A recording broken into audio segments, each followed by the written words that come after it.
Astaghfirullah. Assalamualaikum warahmatullahi wabarakatuh.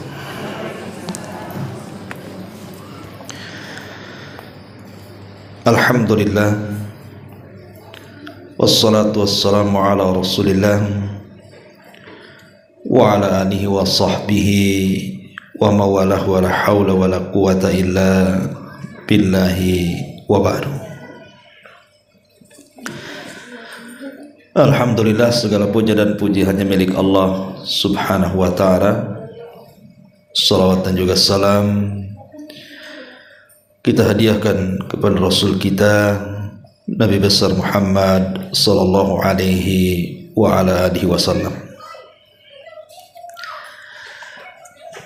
Kita lanjutkan kajian kita, masih membahas tazkiyatun nufus, 10 kiat bagaimana mensucikan jiwa.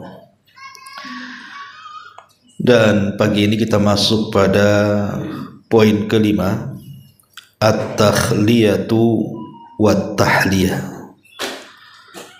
At-takhliyatu wat-tahliyah artinya menjauhkan jiwa dari maksiat dan mengisinya dengan ketaatan. Ma'asyiral muslimat yang dimuliakan Allah subhanahu wa ta'ala,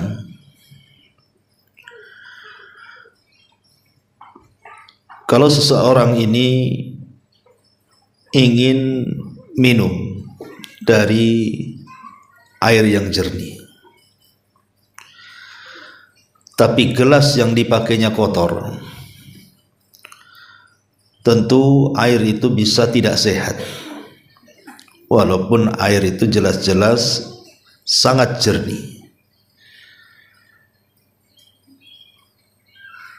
Tetapi air itu akan menjadi sehat kalau seandainya gelas yang kita pakai itu juga bersih. Inilah yang dimaksud dengan at-takhliyatu wat-tahliyah namanya, bab yang kita akan bahas.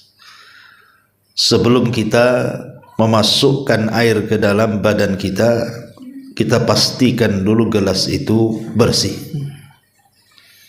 Jadi membersihkan dulu gelasnya, baru menuangkan airnya, baru kita minum. Itulah posisi hati kita. Jadi hati kita ini tidak akan pernah jernih, tidak akan pernah bersih kalau masih banyak kotoran maksiat. Walaupun kita masukkan banyak ketaatan kepada hati kita, kalau hati kita kotor itu percuma. Tidak akan merasakan ketenangan dan lezatnya hati. Orang melaksanakan sholat, puasa, zakat, haji, baca Quran, zikir, atau apalah ibadah yang menopang ketaatan kita itu, kita akan kehilangan rasa lezatnya, tidak akan merasa tenang, merasa nikmat, merasa lezat kalau hati kita itu kotor. Makanya di sini pembahasan ini sangat penting sekali, karena ini puncak daripada kebersihan hati. Kosongkan hati itu dari kemaksiatan, baru diisi dengan ketaatan. Inilah bab yang kita akan bahas, poin yang kelima, menjauhkan jiwa dari maksiat, baru mengisinya dengan ketaatan. Ma'asyiral muslimat yang dimuliakan Allah subhanahu wa ta'ala, sebelum kita bahas bukunya, saya buat pandangan dulu. Apa yang harus kita jauhi dari hati kita? Kemudian apa yang harus kita isi dari hati kita itu, supaya betul-betul kita mendapatkan kejernihan hati dan kesuciannya. Yang pertama,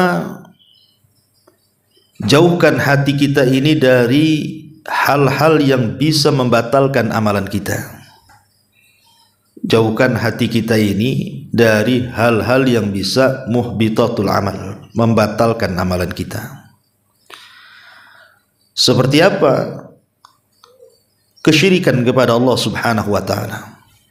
Jauhkan kesyirikan dalam hati kita, baik syirkul akbar, syirik besar, ataupun syirkul asghar, syirik kecil, seperti riya, sum'ah, dan yang semacamnya. Sebab kalau seandainya kita ini memasukkan ketaatan kepada hati kita, kita melaksanakan salat ataupun membaca Quran atau berzikir, kalau penyakit ini tidak hilang dalam hati kita, percuma salatnya. Ibu salat tapi riya, ingin dilihat orang. Baca Quran sum'ah, ingin didengar orang, percumalah ibadahnya. Makanya ini yang pertama kali kita keluarkan dari hati kita, kesyirikan kepada Allah Azza wa Jalla. Wa man yakfur bit-taghuti wa yu'min billah. Barang siapa yang kufur dengan tauhid kemudian beriman kepada Allah. Lihat di sini Allah dahulukan kufur dengan tauhid baru bicara soal iman. Karena hati ini tidak mungkin diisi dengan ketaatan kecuali dibersihkan dulu dari maksiat. Ini yang pertama, Bu ya. Hilangkan dalam hati kita itu sesuatu yang bisa membatalkan amalan kita. Ini yang pertama. Yang kedua, hilangkan dari hati kita itu penyakit-penyakit hati seperti hasad, dengki, dendam. Karena ini yang akan mengikis amalan-amalan kita.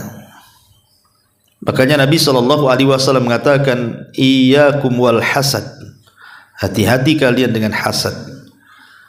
Fa innal hasada ya'kulul hasanat, karena hasad itu bisa memakan kebaikan. Sebagaimana api bisa membakar kayu bakar.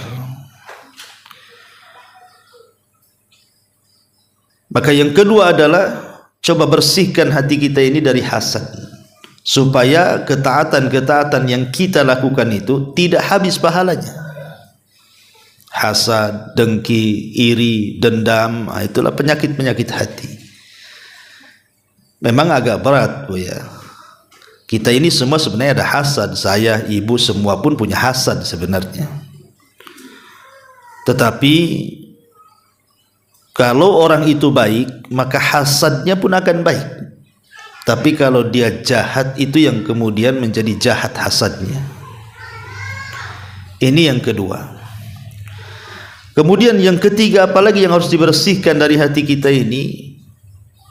Ketergantungan kepada dunia. Hubbud dunia, cinta kepada dunia. Sebab kalau seandainya hati kita ini masih terpaut dengan dunia, Bu, ibadah apapun yang kita lakukan tidak akan pernah khusyuk. Sulit khusyuknya, Bu. Akan sulit sekali. Orang sholat, Allahu Akbar, tapi kemudian hatinya melayang-layang memikirkan dunia, gak akan pernah khusyuk tuh sholatnya tuh. Makanya hubbud dunya, kecintaan kepada dunia ini menjadikan hilang kenikmatan ibadah. Ibadahnya cenderung tergesa-gesa nantinya. Pamannya ada orang jualan, lagi rame-ramenya tuh, datang zuhur, sholat dia, kepikir tuh pelanggan udah ada 10 di otak dia tuh. Akhirnya apa? Udah nggak mikir khusyuk tuh. Takbiratul ihram, duduk salam lah. Rukunnya juga tidak tumanina, kewajibannya terkadang ketinggal, dan begitu seterusnya. Itu efek karena terlampau cinta kepada dunia. Bahkan terkadang karena cinta dunia lupa di akhirat. Sama sekali nggak sholat gitu ya. Sama sekali dia beribadah, tidak ada beribadah lagi kepada Allah Azza wa Jalla. Mungkin ada di antara ibu yang ketika masih susah rajin ngaji. Oh, kalau ngaji nomor 1. mulai dibentangkan ekonominya, bentangkan rizkinya, mulai sebulan sekali, 3 bulan sekali, hilang akhirnya, ya. Jadi ini yang ketiga, hilangkan ketergantungan kita kepada dunia. Yang keempat, yang harus kita juga keluarkan dari hati kita adalah dosa dan kemaksiatan kepada Allah Subhanahu wa taala. Berupaya untuk menjauhkan kita ini dari maksiat. Karena maksiat itu punya pengaruh masalahnya. Maksiat itu punya pengaruh kepada iman. Iman ini kalau dihantam dengan kemaksiatan lama-lama lemah. Makanya ada istilah para ulama, al-imanu yazidu wa yanqus. Iman itu bisa naik bisa turun. Yazidu bit ta'ah wa yanqusu bil maksiyah. Dia bisa bertambah dengan ketaatan, dia bisa berkurang dengan kemaksiatan kepada Allah Subhanahu wa taala. Ya. Dan tentu meninggalkan maksiat ini memang berat. Tidak mudah orang itu meninggalkan maksiat, apalagi maksiatnya sudah menjadi kebiasaan hidup dia. Makanya ada para ulama yang kemudian memberikan penjelasan, ada sebab-sebab atau jalan-jalan supaya orang itu meninggalkan maksiat. Seperti umpamanya contohnya, pertama, ingat bahwa setiap maksiat itu ada madarat. Setiap maksiat itu ada madarat. Baik memadaratkan kepada jiwa dan raga kita, ataupun memadaratkan kepada rizki kita. Karena Allah Subhanahu wa taala mengharamkan rizki itu terkadang karena dosa yang kita lakukan. Entah memang dikurangi rizkinya, disepikan usahanya, atau usahanya tetap tetapi dihilangkan berkahnya, merasa tidak pernah cukup gitu ya. Kemudian juga yang kedua, harus jujur kepada Allah Azza wa Jalla di dalam meninggalkan maksiat. Sebab jujur itu adalah sebesar-besarnya perkara yang bisa kita meninggalkan kemaksiatan kepada Allah Azza wa Jalla. Falau sadaqullaha lakana khairal lahum, kata Allah. Kalau mereka jujur, maka itu akan menjadi kebaikan bagi mereka. Memang betul-betul dia ingin meninggalkan maksiat gitu ya.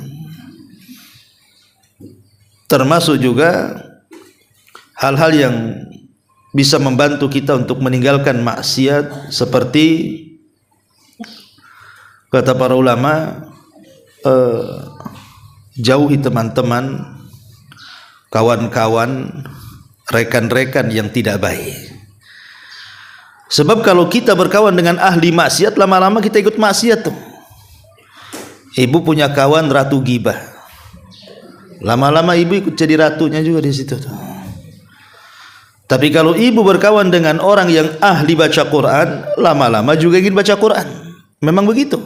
As-sahibus sahib, kata orang Arab itu. Kawan itu biasanya nyeret, narik. Iman narik kepada yang baik, iman narik kepada yang jahat. Kemudian juga berusaha untuk mujahadah, lawan, harus melawan, memang harus dilawan ya. Kalau nggak dilawan nggak bisa. Karena maksiat itu masalahnya sesuatu yang dihiasi. Syahwat itu kan menghiasi. Dan kita ini mudah tertarik gitu ya. Kalau tidak dilawan maksiat itu, pasti kita akan terjerumus kepada maksiat. Makanya perlu mujahadah, bersungguh-sungguh. Kemudian berdoa kepada Allah Subhanahu wa taala, kemudian mengingat akan kematian, bahwa setelah kematian itu akan ada azab kubur, ada nikmat kubur, ada surga, ada neraka. Ingat semuanya tuh. Supaya kita berpikir panjang kalau mau bermaksiat kepada Allah Subhanahu wa taala. Intinya yang keempat adalah bersihkan hati kita dari maksiat. Dan yang terakhir, bersihkan hati kita dari akhlak-akhlak yang jelek, akhlak-akhlak yang buruk. Semua akhlak yang buruk lah kan itu ya. Pokoknya termasuk juga di dalamnya. Inilah 5 perkara yang disebut dengan at-takhliyatu. Coba bersihkan dulu hati kita dengan hal-hal yang bisa membatalkan amal. Kemudian penyakit-penyakit hati seperti hasad, dengki, iri dan yang semacamnya. Kemudian juga bersihkan hati dari ketergantungan kepada dunia atau cinta dunia. Kemudian bersihkan hati dari setiap dosa dan kemaksiatan dan juga akhlak-akhlak yang tercela. Itulah poin pertama, menjauhkan jiwa dari hal-hal yang bisa mengotori. Baru setelah itu poin yang kedua, mengisinya. Kalau hati kita sudah bersih dari 5 hal tadi, baru kita isi. Dengan apa caranya kita mengisi hati kita ini? Setelah kita bersihkan hati kita, baru kita isi hati kita itu. Tentu yang paling besar adalah bihubbillahi azza wa jalla, dengan kecintaan kita kepada Allah. Sebab kalau kita sudah cinta kepada Allah subhanahu wa ta'ala, maka apapun yang Allah perintahkan pasti kita lakukan, apapun yang Allah larang pasti kita tinggalkan. Karena biasanya orang yang mencintai kepada orang yang dicintai itu pasti dia akan nurut. Ibu cinta dengan suami, apa kata suami pasti ibu lakukan. Ibu benci kepada suami, suami mau nyuruh apapun malas ibu lakukan. Kalau orang sudah cinta kepada Allah, maka apapun yang Allah perintahkan pasti dilakukan tuh. Karena demi menampakkan kecintaannya. Apapun yang Allah larang pasti kita tinggalkan untuk menyenangkan orang yang dicintainya. Maka cinta kepada Allah azza wa jalla ini perkara yang kedua yang harus ditanam pada hati kita, supaya hati kita ini bersih, tenang, lezat dan begitu seterusnya. Kemudian yang kedua, ikhlas. Tanamkan keikhlasan. Hanya semata-mata Allah subhanahu wa ta'ala tujuan hidupnya. Qul inna salati wa nusuki wa mahyaya wa mamati lillahi rabbil alamin. Katakan sesungguhnya salatku, penyembelihanku, hidupku dan matiku aku serahkan kepada Allah. Itulah ikhlas. Mencari wajah Allah subhanahu wa ta'ala saja. Karena orang ikhlas itu akan plong hatinya, Bu. Biasanya yang tidak plong itu kan yang gak ikhlas tuh. Kalau orang ikhlas tuh tenang, plong itu hatinya. Cuman kadang-kadang sering saya katakan bahasa ikhlas ini kan bahasa mudah di lisan, tapi sulit untuk dikerjakan. Ikhlas, Bu, ikhlas Ustaz. Betul, ikhlas loh Ustaz. Itu depan saya, Bu. Nanti saya pergi itu gerundel hatinya tuh. Aduh, kok gini ya? Gitu ya. Jadi kadang-kadang ikhlas itu hanya di mulut saja tuh. Memang berat. Dan ikhlas itu harus dibiasakan. Seperti orang sedekah, Bu. Ibu kalau langsung sedekah 5 juta, terus semangat di awal saja, Bu. Di akhirnya nyesal tuh. Kenapa 5 juta? Tapi kalau ibu mamanya mentarbiah ikhlas itu dari yang kecil, mulai 2.000 perak, terus ningkat lagi 10.000, ningkat lagi 20.000, ningkat. Itu akan jadi ikhlasnya tuh, Bu. Tapi ada juga yang dari kecil nggak besar-besar tuh, 2.000 saja. Kenapa 2.000 terus, Om? Biar ikhlas Ustadz, katanya. Kenapa nggak 1 juta? Takut tak ikhlas, katanya gitu. Gitu. Itu nggak berusaha itu namanya ya. Maksudnya kan ada upaya terus melawan ya, supaya makin tinggi. Kemudian juga yang ketiga, tanamkan perasaan takut kepada Allah. Karena takut itu yang membuat kita tidak maksiat. Mau maksiat tak jadi. Takut, ya. Takut ada azab, takut ada bala, takut ada bencana, takut ada siksa. Akhirnya takut dia. Nah, termasuk juga menanamkan harapan bahwa dengan amal soleh saya ini mendapatkan rahmat Allah, mendapatkan surga Allah, mendapatkan kenikmatan Allah. Itu juga tanamkan. termasuk juga muraqabah. Tanamkan sifat muraqabah dalam kehidupan kita. Apa itu muraqabah? An ta'budallaha ka'annaka tarahu fa illam takun tarahu fa innahu yarak. Seolah-olah Allah melihat kita. Beribadahlah seolah-olah engkau melihat Allah. Kalau memang tidak bisa, maka yakini Allah melihat kita. Merasa diawasi gitu ya. Sebab orang kalau merasa diawasi, jangankan lagi cerita ibadah, kalau ada orang kerja kemudian ditunggui mandornya, Bu, itu orang kerja semangat, Bu, takut dipecat ya. Itu kepada makhluk. Bagaimana kepada Sang Khalik yang dia mengetahui bukan hanya gerakan yang zahiri saja, yang batin aja dia tahu. Kalau itu merasa yakin dia diawasi, pasti kehidupannya akan baik itu. Makanya berusaha untuk muraqabah ya. Itulah yang harus diisi pada hati kita. Isilah hati kita dengan muraqabah. Termasuk juga mengisi hati kita dengan zikir, karena zikir itulah yang bisa menenangkan hati kita.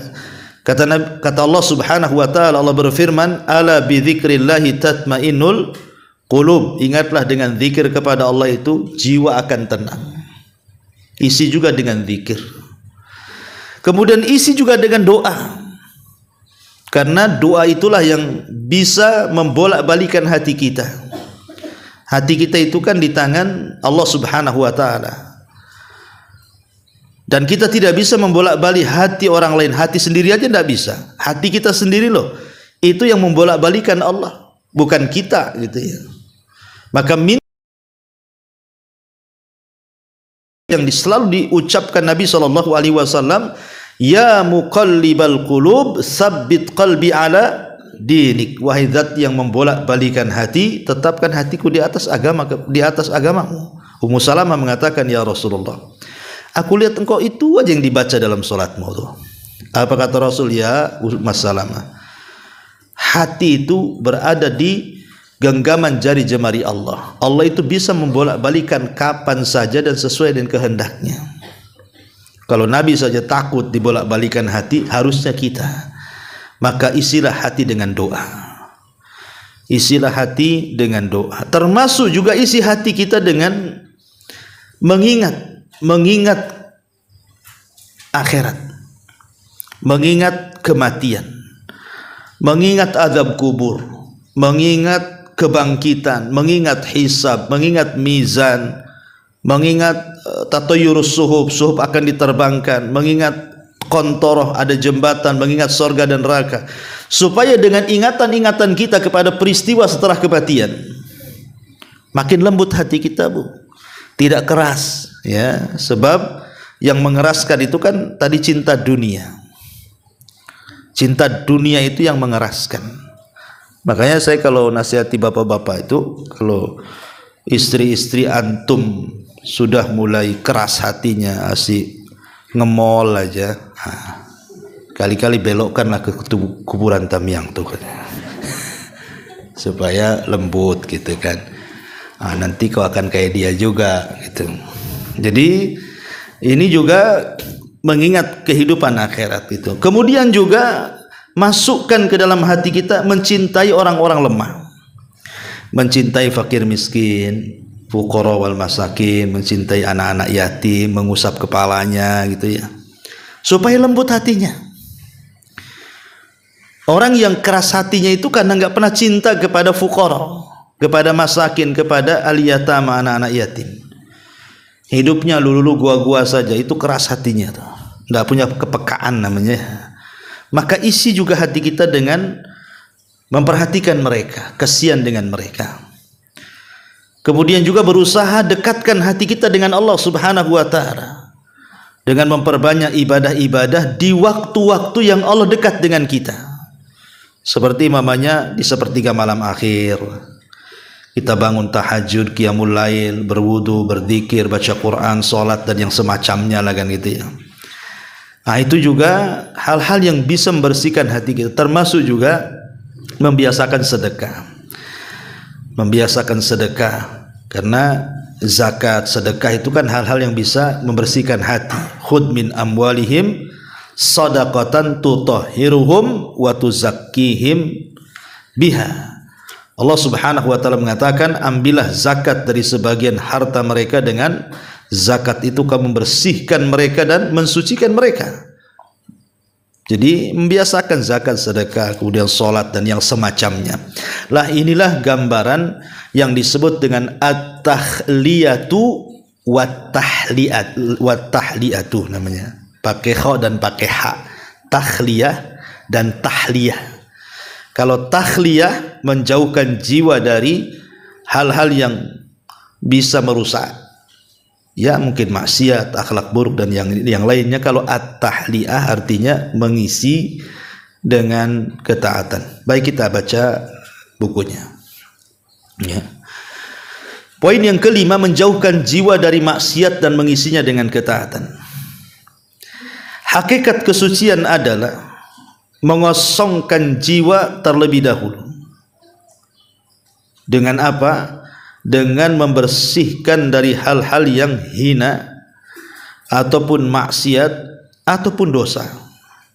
Baru setelah itu mengisi dengan amalan-amalan ketaatan dan ibadah. Tadi saya sudah jelaskan. Ya, kosongkan hati itu jangan sampai disarang atau tersarang padanya hal-hal yang bisa membatalkan amal seperti riya, sum'ah, sombong, takabur, yang lainnya. Kemudian kosongkan hati dari penyakit-penyakit hati, hasad, iri, dengki dan yang semacamnya. Kosongkan hati dari ketergantungan kepada dunia, kosongkan hati dari dosa dan maksiat, termasuk kosongkan hati dari akhlak-akhlak yang jelek. Baru setelah itu diisi dengan cinta, dengan takut, dengan harap, dengan zikir, dengan solat, dengan zakat, dengan doa dan yang semacamnya. Tadi sudah saya jelaskan. Allah Subhanahu wa taala berfirman di sini, khudh min amwalihim shadaqatan tutahhiruhum wa tuzakkihim biha wa shalli alaihim. Ambillah zakat dari sebagian harta mereka. Dengan zakat itu kamu membersihkan mereka dan mensucikan mereka, dan doakanlah mereka. Kemudian di sini firman Allah Azza wa Jalla, kalimat tutahhiruhum, maksudnya tutahhirum apa? Membersihkan mereka ini di dalamnya terdapat isyarat untuk berhenti melakukan perbuatan buruk. Karena hal itu dapat membersihkan diri dari mereka dari dosa. Sedangkan firman Allah Azza wa Jalla, wa tuzakkihim, mensucikan mereka, di dalamnya terdapat isyarat untuk mengisi kekosongan jiwa dengan melakukan perbuatan mulia dan kebajikan. Jadi ayat surah At-Taubah 103 ini sebagai dalil tentang bab yang kita kaji. Kalau hati kita ingin bersih, kalau hati kita ingin suci, pertama tutahhiruhum, bersihkan dulu hatinya, kosongkan dulu hatinya. Baru wa tuzakkihim, baru isi. Kosongkan dulu baru diisi gitu ya. Dikosongkan dari apa ya tadi? Dari maksiat, dari dosa, dari akhlak yang jelek dan yang semacamnya. Baru diisi dengan ketaatan, diisi dengan ibadah. Baru hati kita itu akan bersih. Kemudian dalam firman ini kata membersihkan didahulukan sebelum kata mensucikan. Hal ini menunjukkan bahwa jiwa harus terlebih dahulu dikosongkan dari dosa, baru kemudian diisi dengan perbuatan baik. Karena itu bila seseorang ingin mensucikan jiwa, maka yang pertama kali dia harus melakukan adalah menanggalkan semua dosa-dosa yang mampu merusak hatinya, serta yang menghalanginya dari cahaya hidayah dan keimanan. Dan hal ini bisa dilihat dalam hadis Nabi SAW, innal abda idza akhta'a khati'atan nukitat fi qalbihi nuqtatus sauda fa idza huwa naza'a wastaghfara wa taba suqila qalbuhu wa in ada zida fiha hatta ta'luwa qalbahu wa huwa ar-ran alladhi dzakarallahu kallabal rana ala qulubihi ma kanu yaksibun. Sesungguhnya jika seorang hamba melakukan sebuah dosa, maka akan tertoreh sebuah titik noda hitam pada hatinya. manakala ia meninggalkannya, memohon ampunan dan bertobat, maka hatinya kembali bening. Namun bila ia kembali berbuat dosa, maka noda tersebut akan bertambah sampai menutupi hatinya, dan itulah yang disebutkan ar-ran dalam firman Allah Azza wa Jal, kallabal rana ala qulubihim ma kanu yaksibun. Sekali-kali tidak demikian, sebenarnya apa yang selalu mereka usahakan itu menutup hati mereka. Al-Mutaffifin ayat ke-14. Jadi kata pengarang di sini, seseorang tidak mungkin membersihkan jiwa sampai dia betul-betul meninggalkan semua dosa. Kemudian belum mengambil dalil tentang bagaimana dosa itu membawa dampak kepada hatimu. Kata Nabi SAW, orang kalau berbuat dosa satu kali, kasih titik satu, dua kali, dua titik, tiga kali, tiga titik. Akhirnya banyak titik, bintik-bintik dalam hati kita itu, lama-lama tertutuplah hati kita dengan titik-titik hitam itu. Lah kalau sudah tertutup, itu sulit mendapatkan hidayah, sulit mendapatkan nasihat, sulit mendapatkan kebenaran, sulit, karena hatinya sudah banyak ron yang menutup, akhirnya susah mendapatkan hidayah. Tapi kata Nabi SAW, kalau seandainya seseorang itu kemudian mulai meninggalkan maksiat, kemudian mengucapkan istighfar, kemudian bertobat, maka hati itu akan terbuka. Titik-titik itu akan kembali menjadi bening dan hati akan mudah menjadi taubat. Karena ada hati itu yang menerima kebenaran, ada hati yang sulit menerima kebenaran, Bu. Yang dikhawatirkan Nabi SAW itu adalah hati kalau sudah seperti gelas yang telungkup, kata Rasulullah, kalkubi muzahiyah. Karena ada orang-orang itu yang hatinya seperti gelas yang ditelungkupkan. Kalau gelas yang ditelungkupkan, Bu, yang lubangnya diletakkan di bawah, kemudian yang tidak lubangnya di atas, mau diisi air macam mana tuh? Kalau gelasnya masih berdiri, layaknya gelas berdiri, diisi air enaklah bisa penuh. Tapi kalau ditelungkupkan gelasnya dibalik, mau ngisi air dari mana? Itulah ada hati-hati yang tidak bisa diisi. Mau diisi apa saja mental tuh, seperti air diisi kepada gelas yang telungkup itu, tidak ada lubangnya. Nah, jangan sampai kemudian hati kita itu seperti itu. Ya, jadi maka bersihkan hati-hati dari yang menutupinya, maksudnya dosa-dosa yang bisa memberikan titik-titik hitam. Kemudian hendaklah dia berupaya keras memperbanyak amal saleh yang dapat mensucikan jiwanya. Hal ini sebagaimana tertera dalam firman Allah Azza wa Jal, walladzina jahadu fina lanahdiyannahum subulana wa innallaha lama'al muhsinin. Dan orang-orang yang berjihad, maksudnya sungguh-sungguh untuk mencari keridhaan kami, benar-benar akan kami tunjukkan kepada mereka jalan-jalan kami, dan sungguh Allah benar-benar beserta orang-orang yang berbuat baik. Al-Imam Ibn Taimiyah rahimahullahu ta'ala ketika berkata kalimat tazkiyah, penyucian itu, apa kata beliau? Sekalipun maknanya secara bahasa adalah berkembang, berkah dan bertambah kebaikan, namun kesucian itu sendiri diraih dengan menghilangkan keburukan. Sehingga tazkiyah di sini maksudnya menghimpun semua makna yang sudah dijelaskan di atas. Intinya bab ini, Bu, ya, adalah bagaimana caranya kita itu berusaha membeningkan hati, menjernihkan hati, mensucikan hati hanya dengan dua cara. Pertama, kosongkan hati dari perbuatan-perbuatan yang bisa mengotorinya. Baru kemudian setelah kosong dari perbuatan-perbuatan yang mengotorinya, baru kita isi dengan perbuatan-perbuatan yang bisa menjernihkannya. Dan itu sudah saya jelaskan di awal secara singkat. Wallahu a'lam bishawab. Ini pembahasan di pagi hari ini. Taib, sebelum saya tutup, silahkan kalau ada yang mau bertanya.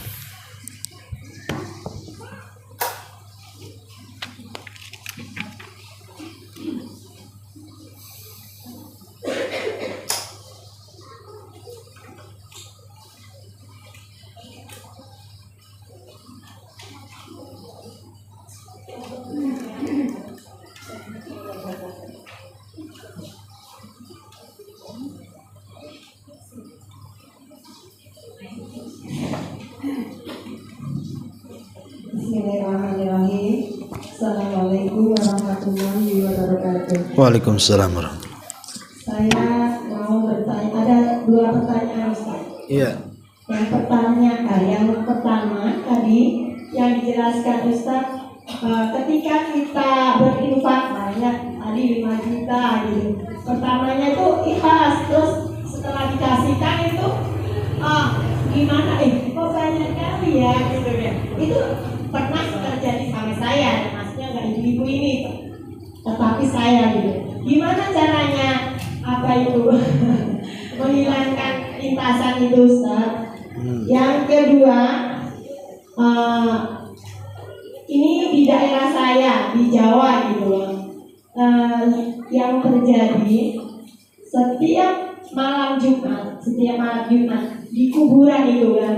Jadi orang-orang itu Ustaz pergi habis maghrib atau mau maghrib gitu, datang ke kuburan, jadi dia ngaji di sana gitu. Saya tanya, kenapa kok ngajinya harus di kuburan gitu? Karena yang meninggal itu katanya dulu yang telah membabat, maksudnya itu yang pertama kali mengapakan desa itu gitu. Jadi dia itu orang karomah gimana Ustaz? Tolong diluruskan ya tentang kejadian ini. Syukran Ustaz. Iya. Alhamdulillah. Tentang masalah ikhlas terpaksa. Ya. Jadi ikhlas terpaksa itu bahasanya mungkin ya. Terpaksa ikhlas atau ikhlas terpaksa? Bisa dibolak-balik. Iya, yang namanya hati itu Bu, terkadang dibolak-balikkan oleh Allah. Ketika mungkin di pengajian saya menjelaskan tentang keutamaan infak gitu kan. Ayo siapa yang infak untuk saudara kita di Palestina umpamanya kan. Jadi saya jelaskan keutamaannya, semangatlah ibu, akhirnya kalungnya dilepas, antingnya dilepas, semua kan. Sampai di rumah ngaca pula. Mak hilang pula lah anting satu, tak ada gelang. Baru dia terduduk Bu. Kan ada yang seperti itu tuh. Jadi dia berinfak karena terpengaruh suasana. Karena rame orang kan, gak enak juga saya nak diinfak, sebelah infak. Ya, terpengaruh suasana jadi infak. Sampai di rumah dia nyesel. Mau diminta lagi ya malu kan. Nanti apa kata dunia, udah infak diminta lagi. Lalu bagaimana solusinya? Makanya disitulah pentingnya takhliyah dan tarbiyah. Inilah yang pembahasan kita ini Bu. Pembahasan pertanyaan ibu itu jawabannya di pembahasan sekarang ini. At-takhliyatu dan tahliyah.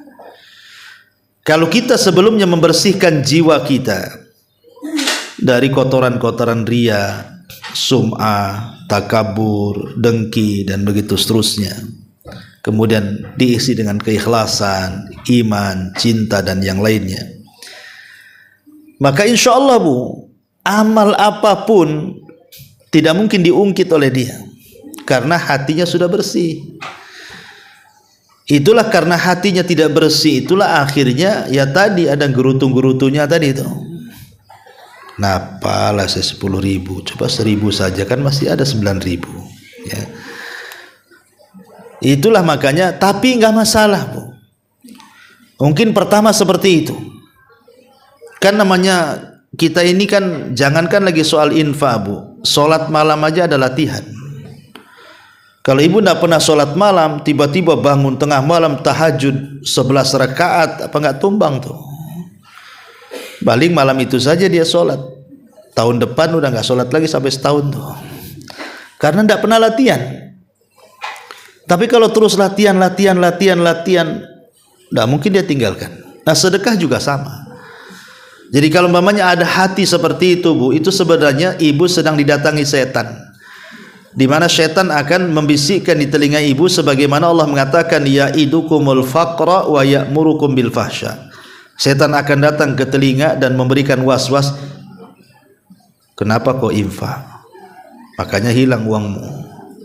Kenapa kau infak? Nanti kau fakir. Kenapa kok infak? Nanti kok susah. Kenapa kok infak? Kebutuhanmu banyak. Setan datang untuk kasih was-was. Ya'idukumul faqra, menjanjikan kefakiran. Kemudian wa ya'murukum bil fahsya, habis itu pula memerintahkan kepada keburukan. Udah enggak usah infak lagi, sekali itu aja. Ngapain lagi? Itu masih belum kebayar tuh. Mulai dia kan. Setan ini seperti itu dia. Ngasih was-was untuk menyesali perbuatan yang sudah kita lakukan, kemudian mendorong untuk melakukan maksiat setelah itu. Maka apabila ada kepikiran seperti itu, Bu, langsung ibu istighfar, Bu. Astagfirullahaladzim. Enggaklah seikhlas lillahi ta'ala. Jadi ibu langsung ingat Allah. InsyaAllah ya, Allah akan ganti apa yang sudah saya infakkan, InsyaAllah. Makanya kenapa dalam infak sendiri dalam Quran itu ada aturan, Bu. Ya, walladzina idza anfaqu la tusrifu wala yaqturu wa kana baina dzalika qawama. Dan apabila orang-orang yang bersedekah itu, apa kata Allah? Jangan berlebihan dan jangan kikir, tapi tengah-tengah. Kan itu kata Allah. Soal urusan infak aja kita disuruh tengah-tengah. Jangan berlebihan, banyak-banyak jor-joran infak habis itu nyesel. Ya. Jangan pula pelit-pelit. Orang kaya infaknya 1000 perak. Kayak apa tuh? Kayak nggak jelas. Ya. Jadi jangan sampai kemudian berlebihan, jangan pula kepelitan.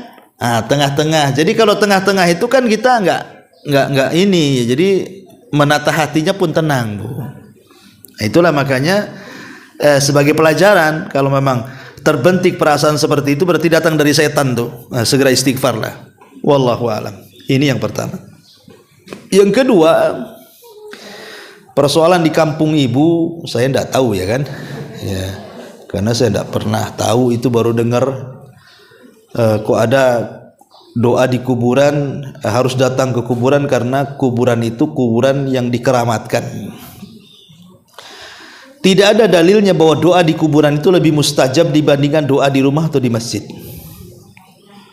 Bahkan boleh jadi doa di masjid itu lebih mustajab kalau bertepatan dengan waktu-waktu mustajab, seperti antara adzan dan doa, antara dua khutbah, antara asar dan maghrib di hari Jumat, sepertiga malam akhir, dan begitu seterusnya kan, Bu. Ya.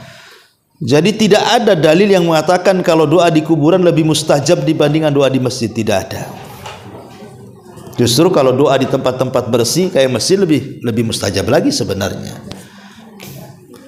Jadi tidak harus doa ke kuburan, di kuburan doa kepada orang yang dikubur itu harus datang ke kuburan, tidak harus. Kita bisa doa di rumah, di tempat ibadah, di masjid, di jalan, di mana saja bisa kita berdoa. Umpamanya kita ini bawa sedekah kepada orang miskin, nemulah orang miskin di jalan, ya Allah saya sedekahkan harta ini untuk orang tua saya yang meninggal. Kan tidak harus ke kuburan, nggak harus diajak orang miskinnya, ayo kita ke kuburan yuk, nanti di kuburan kita ngasih uangnya.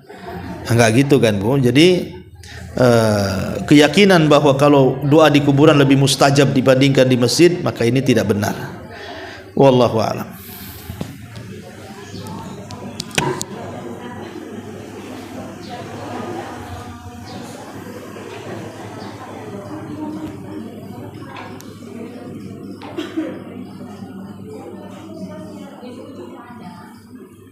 Sudah?